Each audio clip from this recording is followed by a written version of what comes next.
अस्सलाम वालेकुम जी स्टूडेंट्स, मैं आपका टीचर बिलाल वेलकम करता हूँ आपको वर्डप्रेस की क्लास नंबर 14 के अंदर।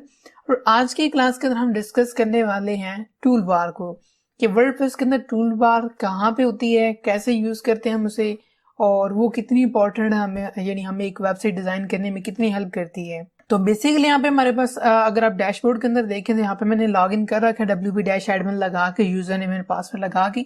अब ये तो आपको रट जाना चाहिए क्योंकि हम हर क्लास में देखते आ रहे हैं कॉन्टिन्यूसली कि हम डैशबोर्ड में किस तरह लॉग इन करते हैं।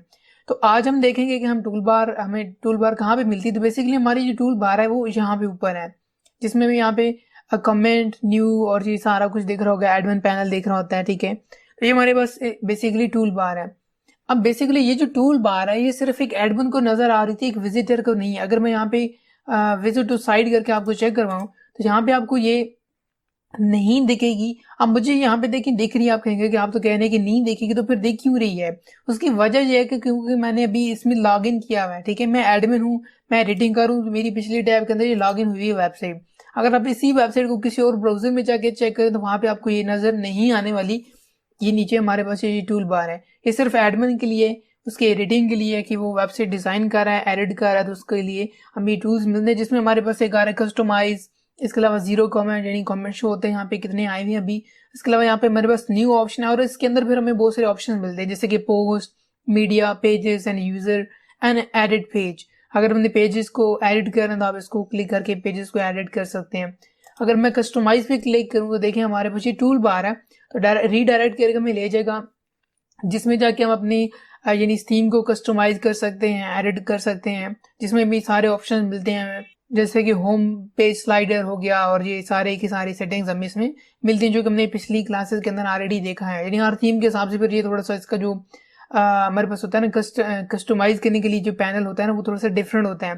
जो मैंने आपको दिखाया था लास्ट टाइम, वो हमारे पास जो थीम था वो प्री इंस्टॉल जो थीम आती है उनमें से एक थीम था, ठीक है। तो अब हमने ये किया हुआ एक नया थीम है, तो उसके अकॉर्डिंगली इसका जो है मेन्यू बार ये भी थोड़ा सा यानी चेंज हुआ। तो बाकी सारी फंक्शंस वगैरह वही होते हैं, कलर्स वगैरह चेंज करना है, हेडर वगैरह का इमेज चेंज करना है, बैकग्राउंड इमेज चेंज करना है, मेन्यू कलर्स वगैरह चेंज करने हैं, तो वो सारा कुछ आप यहाँ से जाके कंट्रोल कर सकते हैं, ठीक है। तो अभी हमने कुछ ऐसा नहीं करना, हम वापस आ जाते हैं। जैसे मैं आपको बता रहा था मैं यानी टूल बार का, तो टूल बार बेसिकली मैंने जैसे बताया कि अगर एक यूजर होगा जो विजिटर होगा, ठीक है, उसको ये चीज नजर नहीं आने वाली, सिर्फ एक एडमिन के लिए होती है ताकि वो उसके अंदर रह के एडिटिंग कर सकते हैं। अगर आप बैक में आए तो सिर्फ आपको यहाँ पे नजर आएगी।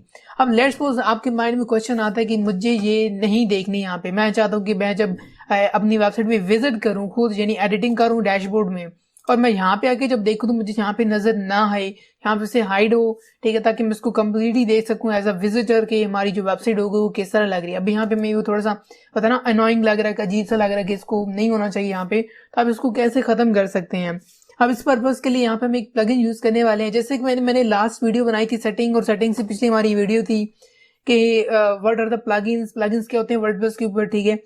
तो इसी तरह आज हम इसको प्रैक्टिकली प्लगइन्स को यूज भी करने वाले हैं, तो आपको थोड़ा सा अंदाजा हो जाएगा कि प्लगइन्स क्यों इस्तेमाल करते हैं।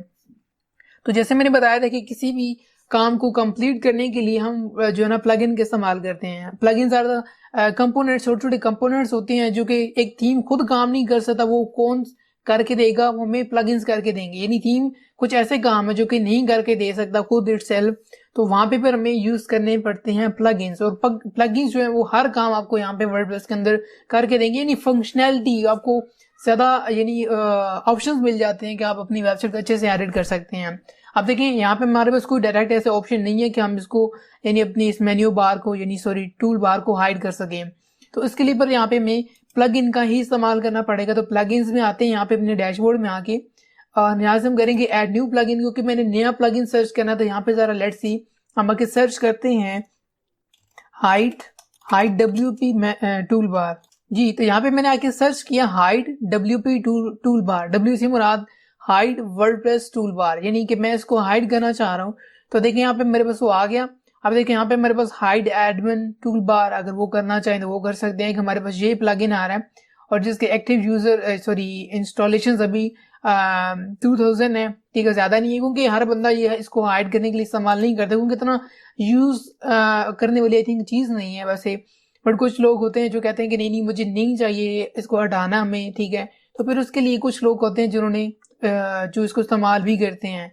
तो यहाँ पे नीचे लिखा भी आ रहा है, जो मैंने आपको लास्ट क्लास में बताया था कि आपने ये चेक लाजमी कर लेना कि आपके वर्जन के साथ ये कंपेटेबल होना चाहिए। तो ये हमारे पास कंपेटेबल भी है और 2 मंथ्स अगो इसकी अपडेट भी आई है और इसकी एक्टिव इंस्टॉलेशन भी अच्छी खासी है। तो लेट्स सपोज कि इसको मैं ज़रा इंस्टॉल करता हूँ और इंस्टॉल करने के बाद इसको हम एक्टिवेट करेंगे। इसकी कोई सेटिंग नहीं है, कोई कुछ भी नहीं। ज़रा मैं आपको चेक करवाता हूँ। कुछ प्लगइन्स होते हैं जिनकी हमें सेटिंग करनी पड़ती है जाके, अब इसमें ऐसा कुछ भी नहीं है, ठीक है। देखिए यहाँ पे मेरे पास देखें हाइड WP टूल बार, कोई ऑप्शन नहीं है, सिर्फ डीएक्टिवेट बटन आ रही है, यानी एक्टिवेट के बाद इसके बाद ऑप्शन यही बचता है कि डीएक्टिवेट कर दें। लेकिन कुछ हमारे पास ऊपर प्लगइन्स जिनके साथ लिखा रहा था सेटिंग, डीएक्टिवेट और सेटिंग, डीएक्टिवेट सेटिंग और डिलीट और एक्टिवेट, और इसके साथ देखिए कोई सेटिंग ऑप्शन नहीं आ रहा, कोई कुछ भी नहीं आ रहा। इट्स मीन कि इसकी कोई सेटिंग है ही नहीं, ठीक है। इसको यूज कैसे करना आप कहेंगे कि फिर इसको इस्तेमाल कैसे करेंगे। इंस्टॉल तो हो गया, इस्तेमाल का कोई सीन ऐसा ही होगा कि आपने इसको आके रिफ्रेश करना है तो आप देखेंगे यहाँ पे मेरे एक छोटा सा बटन बना आ गया, पहले ये नहीं था, ठीक है। अगर इसको मैं यहाँ से डीएक्टिवेट कर दूं तो ये यहाँ से गायब हो जाए। अब देखें मैं जैसे इस एरो पे क्लिक करता जाऊंगा तो देखें ऊपर से खत्म हो गया ना, और हमारी वेबसाइट थोड़ा सा ऊपर मूव कर गई है। अगर मैं इस एरो पे क्लिक करूं दोबारा से हमारे पास वही टूल बार आ गई और हमारी वेबसाइट थोड़ी सी ड्रैग करके नीचे आ गई है, ठीक है, मूव होगी नीचे आ गई है।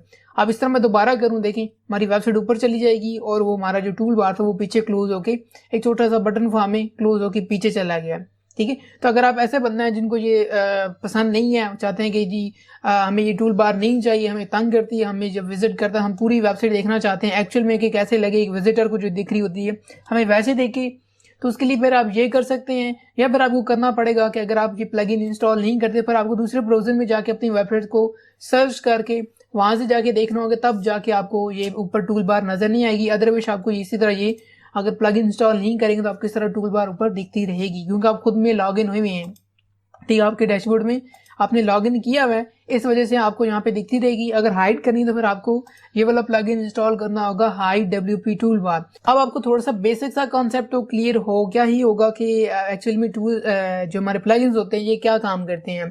तो प्लगइन्स का बेसिकली यही फंक्शन होता है कि छोटे छोटे काम को जो थीम खुद नहीं कर सकता, हमें इसमें ऑप्शन बिल्ट इन नहीं मिलते जो हमारे डैशबोर्ड में हैं, तो उनके लिए फिर हमें क्या करना पड़ता है, हमें यूज करना पड़ता है प्लगइन्स का। तो वो काम फिर हमें यहाँ पे प्लगइन्स करके देते हैं। तो प्लगइन्स इसलिए इंतहाई ज्यादा इंपॉर्टेंट है किसी भी वेबसाइट को डिजाइन करने के लिए। इनके बगैर आप समझे कि इनकम्प्लीट सी आपकी वेबसाइट हमेशा रहेगी। तो इनको आगे हम मजीद बहुत ज्यादा यूज करने वाले हैं, तो आपको अच्छे से मजीद क्लियर होता जाएगा जैसे हम मजीद यूज करते जाएंगे। तो ये था आज का हमारा पहला प्लगइन जिसको हमने इंस्टॉल भी किया, एक्टिवेट भी किया और उसके बाद इस तरह यूज करके भी देखा। तो आई होप आपको समझ आ गया कि हम किस तरह अपनी जो ऊपर टूल बार है इसको हाइड कर सकते हैं बाय यूजिंग प्लगइन। तो अगर आपको आज वाली वीडियो के हवाले से कोई क्वेश्चन हो, चाहे पिछली वीडियो के हवाले से अगर आपको कोई डाउट अभी भी रहते हैं तो आप नीचे कमेंट करके मुझसे पूछ सकते हैं। मजीद मुझे इंस्टाग्राम पे मैसेज कर सकते हैं, मैं आपको वहाँ पे जल्द से रिप्लाई करने की कोशिश करूंगा। तब तक अपना बहुत सारा ख्याल रखिएगा और मुझे अपनी दुआ में याद रखिएगा। अल्लाह हाफिज।